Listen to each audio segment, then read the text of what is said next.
नमस्कार, खारेपाट न्यूजमध्ये आपलं स्वागत आहे। महेंद्र म्हात्रे, रिपोर्टर, अलिबाग।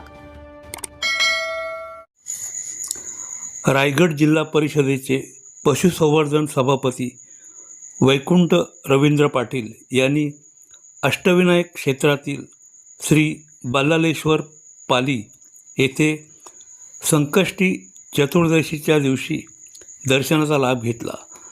रायगड जिल्ह्यातील शेतकरी वर्ग यांना सुखाचे दिवस लाभो ही बल्लाळेश्वर चरणी प्रार्थना।